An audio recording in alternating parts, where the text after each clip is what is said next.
Finds the back. It's at the back. This is not like highlighter, this is genuinely just sweat because my bedroom is so hot. It is boiling. Very hot indeed.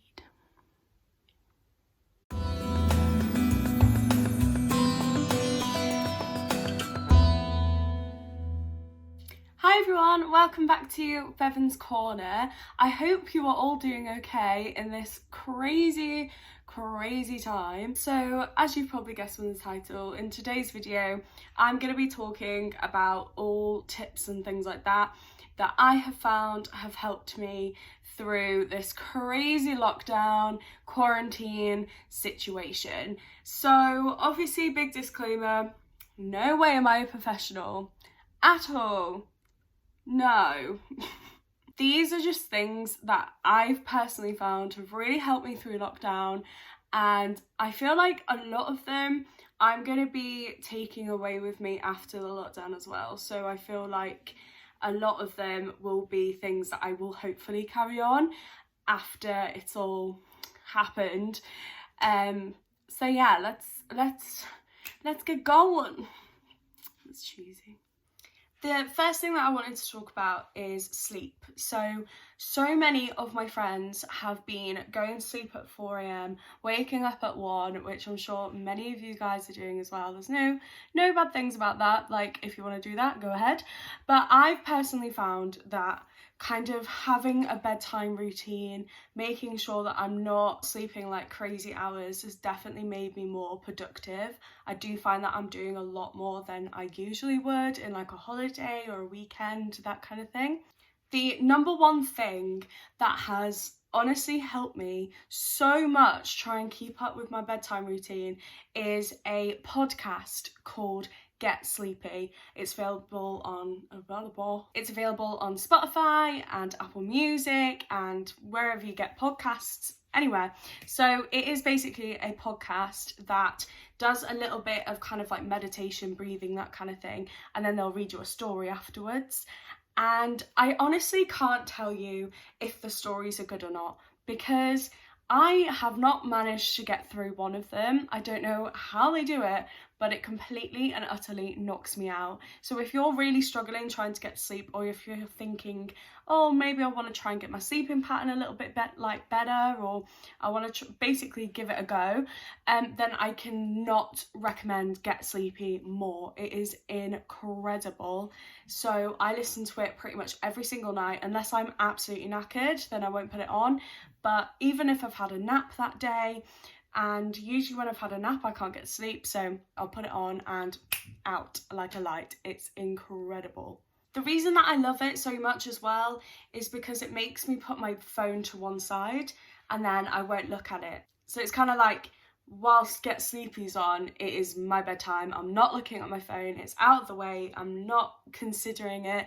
So it really helps, and I've personally found it so much help in terms of trying to get to sleep and trying to make sure that I'm getting to sleep at a certain time in order to wake up the next morning. I have been trying to wake up at about 7:30 every day, and then will sort of go about my day, and then I'm finding myself actually getting tired around 11 anyway.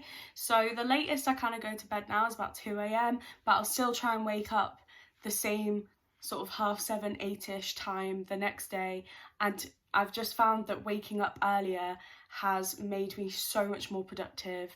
So at the start of the lockdown I was getting up like quite late, and then I have noticed such a massive difference in my mood, in how much I do that day, by just waking up a little bit earlier, and Get Sleepy has definitely helped me in order to do that. The second thing that I wanted to talk about is an online Zumba class that I found.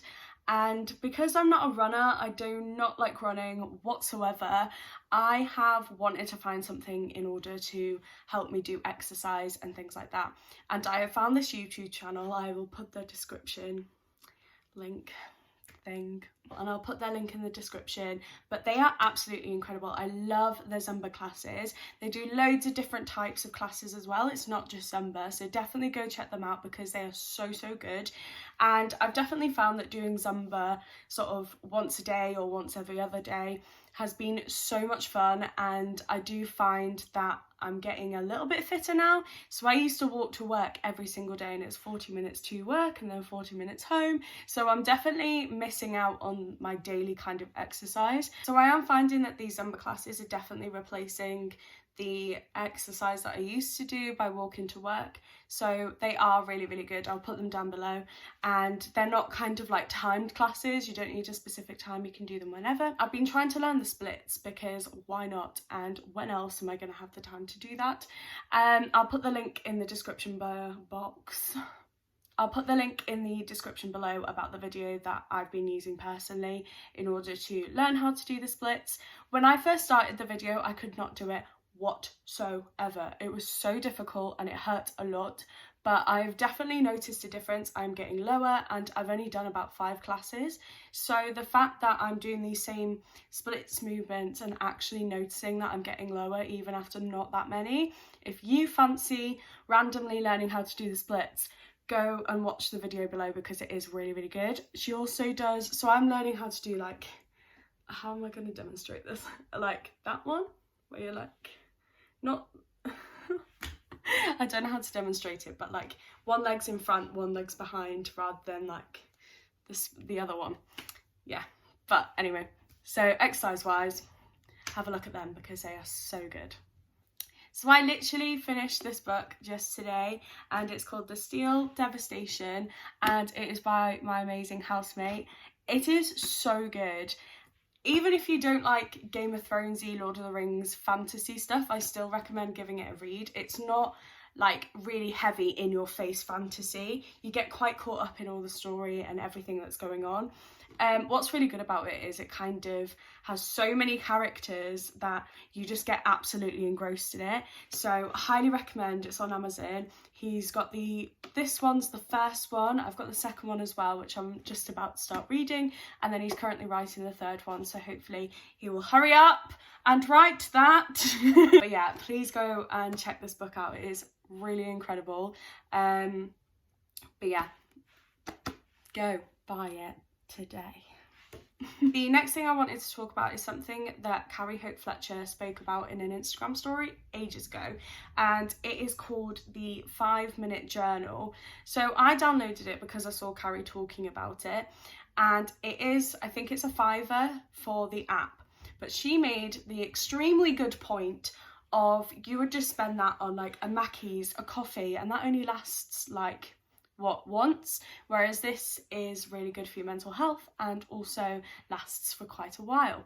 So it's like a one-off payment one, that's why. So I downloaded it ages ago, and I did sort of do it now and then, but recently I've been trying to do it every single day, and the thing that I really love about it is it has what are these things that I'm going to do today. So in terms of organising and trying to get yourself pumped up for that day, or if you're sort of trying to get a to-do list, then it's a really nice way to organise your day, decide what you want to do, but obviously no one's going to read it. So when I personally use it, I tend to write in it, and if I've not done everything that I wanted to do, I will say that, but then I will put a reason why. One of the major issues with the lockdown at the moment is people are so focused and trying to keep busy, trying to do everything all at once.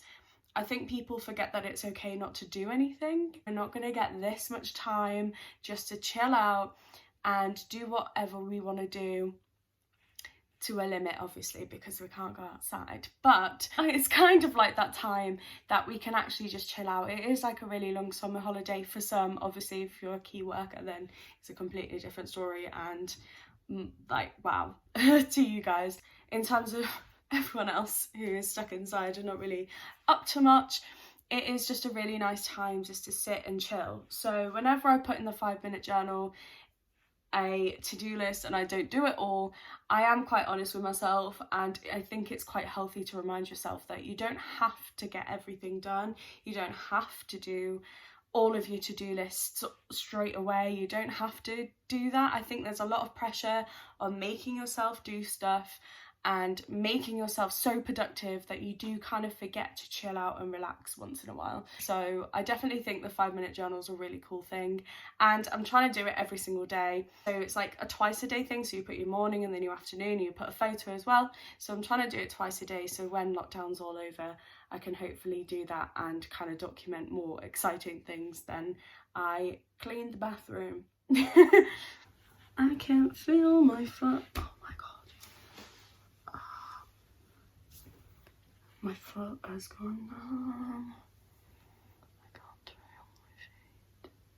And then my final tip is trying to make sure that you keep talking to people and make sure that you keep on trying to connect with as many people as you can. Now is the perfect time to message that random friend that you had in primary school that you've not seen for ages. Oh my gosh, the pins and needles just kicked in.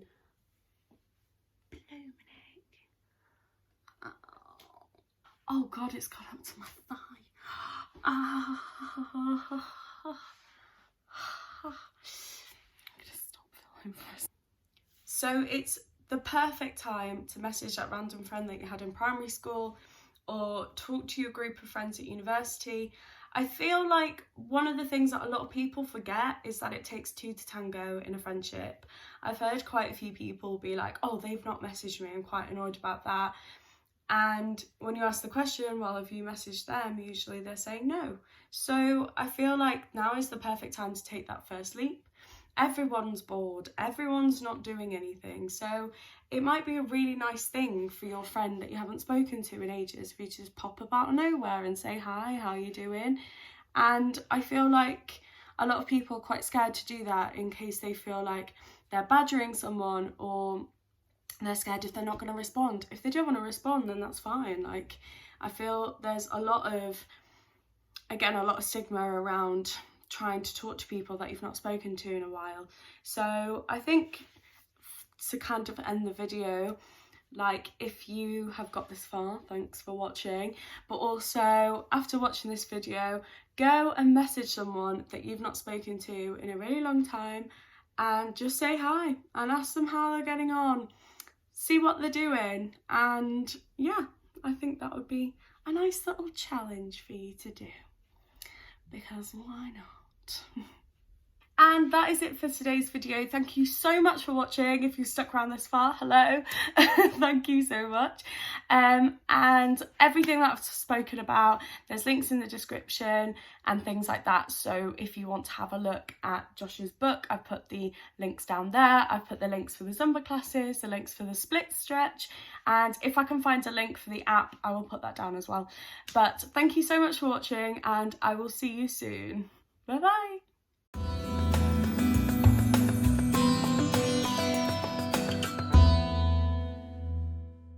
Just finished today this book, which is written by my housemate. It is The Steel Devastation. Josh, is it The Steel Devastation? Is it The Steel Devastation? Yeah. Okay, thank you.